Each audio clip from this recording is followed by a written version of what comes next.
अस्सलाम वालेकुम रहमतुल्लाहि व बरकातुहू।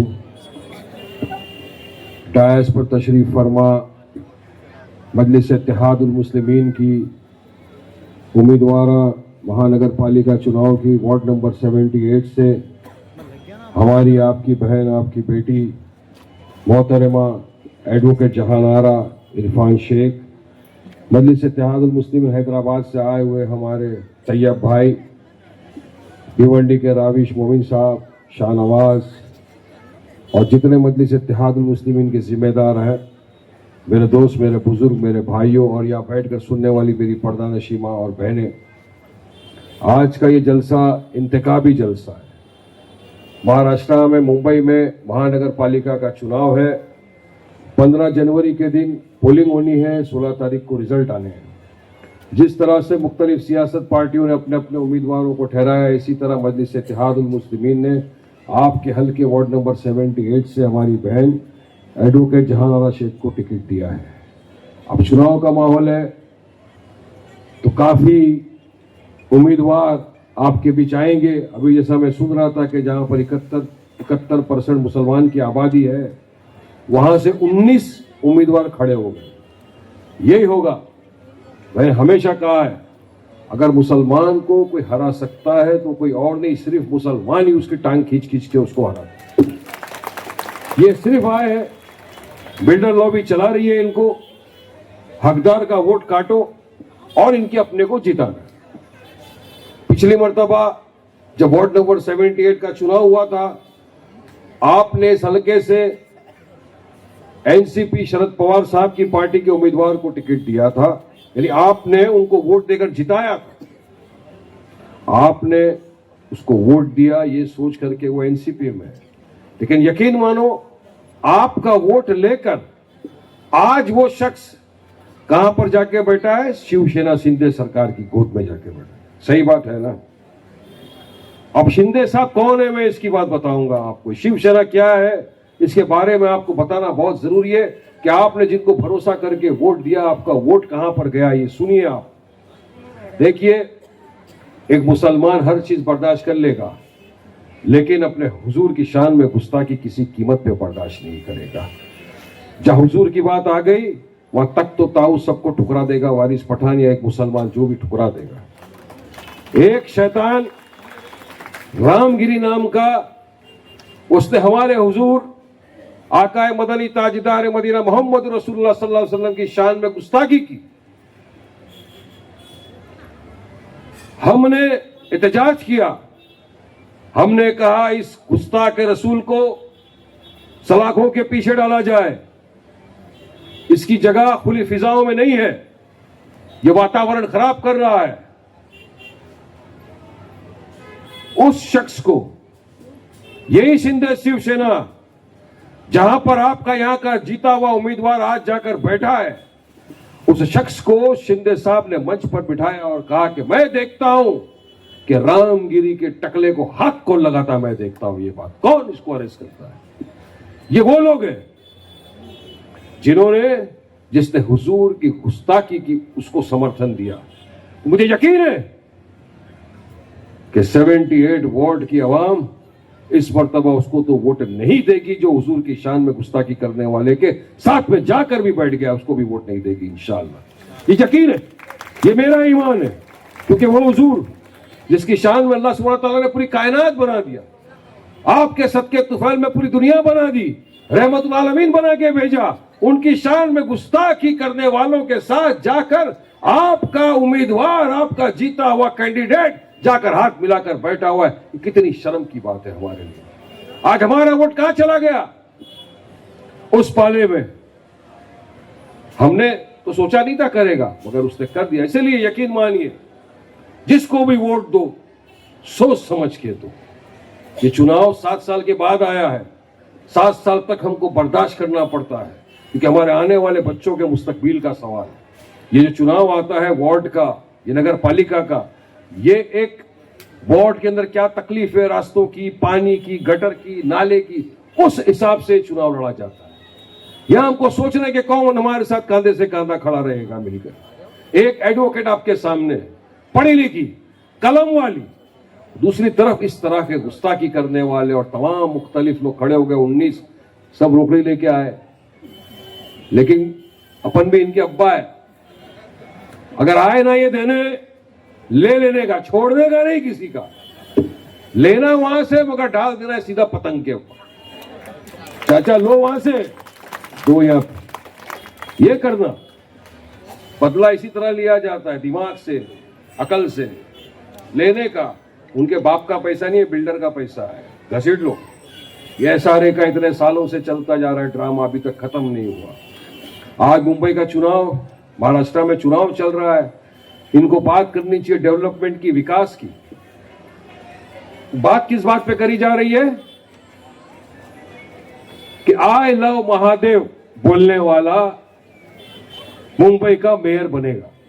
ये बीजेपी के वो नेता, वो एक नफरती चिंटू को इन्हें छोड़ के रखा है, उसको रोज मैं धोता हूं, फिर भी सुबह खड़ा होता, रात को बोलता हूं, फिर सुबह आता है, फिर आके कुछ भी बकवास कर देता, फिर भी धोते रहता हूं मैं उसको। उसने बोला आई लव महादेव बोलने वाला ही मुंबई का मेयर बनेगा। अरे भाई साहब, संविधान को कभी पढ़ लिया कर बेटा, एक आध दिन संविधान को खोल लो, संविधान को पढ़ लो, उसमें क्या लिखा है। कहीं पर भी नहीं लिखा है कि कौन बनेगा, कोई भी बन सकता है। जिसको मुंबई की आवाम वोट देगी वो मेयर बनेगा, जीतेगा, मेयर बनेगा।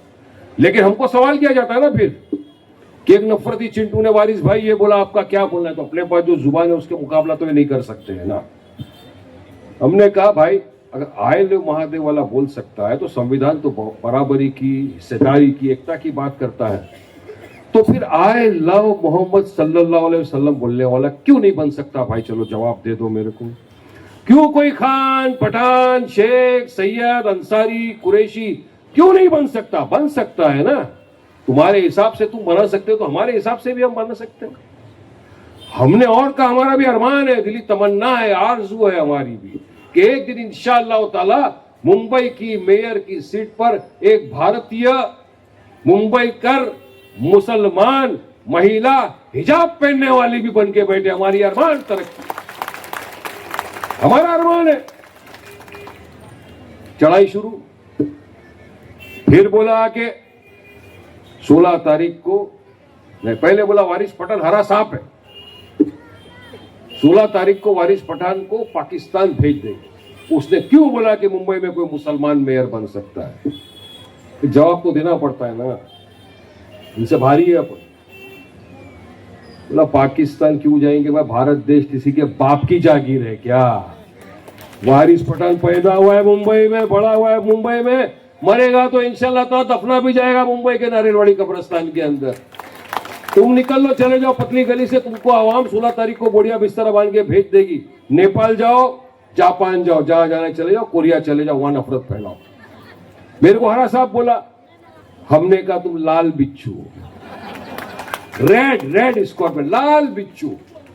संविधान को खुदेड़ खुदेड़ के खत्म किया जा रहा है, डेमोक्रेसी की धजिया उड़ाई जा रही है। सेक्युलरिज्म, आप अब तक हमारा देश एकता की बात करते थे, हम गंगा जमनी तहजीबी की बात करते थे, मगर जब से बीजेपी की सरकार आई है, जैसे नफरती चिंटुओं को छोड़ दिया है जो आए दिन बस एक ही काम करते हैं, मुसलमानों को गाली बको। अरे भाई तेरे को गाली बकने के लिए तो रिवॉर्ड दिया ना, तेरे को तो मेडल मिल गया, मंत्री बना दिया तेरे।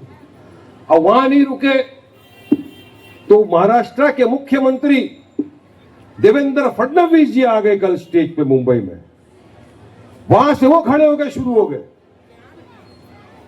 वारिस पठान ने बोला मुंबई के अंदर खान पठान मेयर बन सकता है। वारिस पठान ने बोला हिजाब पहनने वाली मुसलमान महिला बन सकती है, ऐसा नहीं होना चाहिए, यहां पर सिर्फ हिंदू ही बनेगा। अरे फडणवीस जी, वारिस पठान को 10 गाली दो, कोई फर्क नहीं पड़ता मेरे को। वो सुबह से रात तक गाली खाता हूं, गाली खा खा के यहां तक पहुंच गया। अल्हम्दुलिल्लाह, अल्लाह तरक्की देता है, जिसको गाली देते आगे बढ़ते रहता है। देव गाली। मैं तो किसी को बोला, मैंने बचपन से अब तक इतनी रोटियां नहीं खाया, उससे ज्यादा उस गालियां खा रहा हूं मैं। हक इंसाफ की बात करेंगे, गालियां मिलेगी। अब वो बोलने लग गए फडणवीस जी, मतलब आप कभी संविधान पढ़े हो क्या? संविधान की शपथ लेके महाराष्ट्र का मुख्यमंत्री बनकर इस तरह की असंवैधानिक बात कर रहा है, शर्म आना चाहिए। क्यों हमारी हिजाब पहनने वाली मुसलमान महिला नहीं बन सकती? भाई देश का प्रेसिडेंट बन सकता है मुसलमान, वाइस प्रेसिडेंट बन सकता है मुसलमान, सुप्रीम कोर्ट का जज बन सकता है मुसलमान, मोदी अकबर को बना सकते हैं मिनिस्टर, नकवी को बना सकता है मिनिस्टर, आरिफ खान को बना सकता है गवर्नर, महाराष्ट्र में ए आर अंतुले, अब्दुल रहमान अंतुले बन सकता है चीफ मिनिस्टर, महाराष्ट्र में मेयर बन सकते हैं मुसलमान, मेंबर ऑफ पार्लियामेंट बन सकता है मुसलमान, एमएलए बन सकता है मुसलमान। तो फिर महाराष्ट्र मुंबई के अंदर हिजाब पहनने वाली मेरी बहन मुसलमान मेयर क्यों नहीं बन सकती? जवाब दो। खामोश है अभी, और बोलने वाले हो लोग तो हम भी चुप नहीं बैठेंगे, बराबर ईंट का जवाब पत्थर से दिया जाएगा। मेरी जुबान की आतिशबाजी का मुकाबला नहीं कर सकते हम लोग, तो जाने ही जाते जुबान के लिए। बनेगी इंशाअल्लाह। और आपकी हमारी बहन ने दिखाया ना, विवेक कॉलेज में आपको पता है क्या हुआ था? बस 1 महीने पहले की बात बता रहा हूं मैं आपको। कॉलेज प्रशासन ने एक सर्कुलर जारी किया कि हिजाब पहनने वाली लड़कियों को, स्टूडेंट को अलाउड नहीं किया जाएगा। जब ये बात आपके हलके तक पहुंची तो ये तमाम 19 जो उम्मीदवार खड़े हुए हैं ना आपके यहां, ये सब मौजूद थे। ये तोड़बाज कंपनी पूरी के पूरी मौजूद थी यहां। उनको सबको पता है कि क्या हुआ वहां पर। कॉलेज ने अलाउड नहीं किया हिजाब पहनने वाली महिला को एंट्री देने के लिए, मगर इनको कुछ नहीं लेना देना था। उनको क्या था, बिल्डर पैसा देगा, आएगा, लड़ेंगे, विकेट ही खाना है ना अपने को, तो वोट ही काटने एक दूसरे के, और करना क्या है। इनकी नीयत नहीं थी। लेकिन उस वक्त वहां पर जाकर विवेक कॉलेज में उन स्टूडेंटों के साथ अगर कांधे से कांधा मिलाकर कोई संवैधानिक तौर से भूख हड़ताल के ऊपर बैठी तो कोई और नहीं, आपकी अपनी वार्ड नंबर 78 की मेरी बहन एडवोकेट जहान आरा जाके बैठी थी। ये जाकर बैठी वहां कांधे से कांधा मिलाकर उनके साथ, और कहा कि मैं देखती हूं तुमको अलाउड कैसा नहीं करेगा। मजलिस की पूरी टीम पहुंच गई वहां। दिखाया गया उनको सुप्रीम कोर्ट का आदेश कि देखिए हिजाब पे क्या बोलता है, फ्रीडम ऑफ चॉइस की बात है। मेरी बहन का हिजाब कोई छीन नहीं सकता। कोई माई कलल पैदा नहीं हुआ जो मेरी बहन के चेहरे से उसका हिजाब खींच ले, क्योंकि हिजाब मेरी बहन के सर का ताज है, बुर्का नकाब मेरी बहन के सर का ताज है, इज्जत है, मान है, मर्यादा है, मुसलमान महिला का गुरूर है। तुम्हारे हिम्मत नहीं हाथ लगाए। अगर वारिस पठान होता कोई हाथ लगा तो बात मां कसम हाथ तोड़ के फेंक दे। अपने को तो भाईगिरी भी आती है।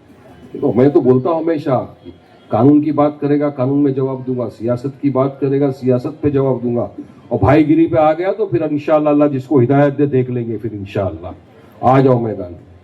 नहीं गया कोई, हमने कानून बताया, संवैधानिक तरीके से अपनी बात रखी, जिसका नतीजा ये हुआ कि कॉलेज प्रशासन को वो जो सर्कुलर था वो वापस लेना पड़ा, और दूसरे दिन हमारी हिजाब पहनने वाली बहन उस कॉलेज में वापस जा सकी, और आज तक जा रही है, जिसका क्रेडिट किसी और को नहीं मिल सकता, सिर्फ मेरी बहन एडवोकेट जहान आरा को।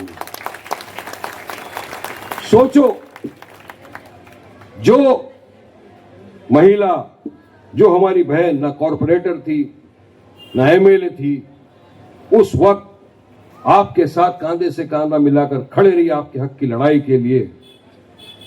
तो अगर इंशाअल्लाह ताला आपने अपनी मोहब्बतों से नवाजा, अपनी दुआओं से नवाजा, अपने वोटों से नवाजा, और इंशाअल्लाह अगर जीती तो सोचिए कितना काम कर सकती है आपके लिए।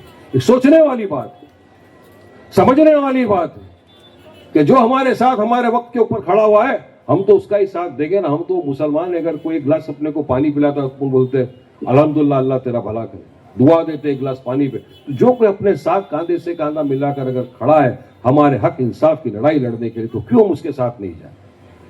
आज आप खुद देख रहे हो, ये सबका साथ सबका विकास की बात करने वाली सरकारें बैठी है, अपने नुमाइंदों को यहाँ पे छोड़ दिया है, मगर जब साथ देने की बात आती कुछ नहीं करते। लाड़की बहन योजना के आपने जिक्र किया, चुनाव के पहले लाड़की बहन योजना आई, महिलाओं के अकाउंट में पैसा आया, लेकिन चुनाव के बाद पैसा आना बंद, क्योंकि उनका उसूली अपना काम बनता भाड़ में जाए जनता वाला हिसाब किताब है। आप नहीं आ रहा महिलाओं के। अब वही शिंदे सरकार का उम्मीदवार आपके बीच में घूम रहा है, आप उसको बोलना भाई चुनाव के पहले तो आप वादा करते हो, उसके बाद तो आप मुकर जाते हो। इस मर्तबे अभी आपकी नीयत तो यही है। और भी दूसरे खड़े हुए, कांग्रेसी भी खड़े हुए। जब हिजाब का इतना मुद्दा चल रहा है, पूरा बीजेपी सवाल कर रहा है, इनको बोलना चाहिए ना कि हिजाब वाली बन सकती या नहीं बन सकती, सबने मुंह में दही जमा के बैठ गए। इनकी नियत ही नहीं है कि मुसलमानों के हक के लिए लड़े, इनकी नियत नहीं है आपका डेवलपमेंट विकास कर रहे, वरना 70 साल इक्तेदार की कुर्सी के ऊपर बैठे रही है कांग्रेस सरकार, तो फिर क्यों आज महाराष्ट्र का मुसलमान पिछड़ा हुआ वर्ग है?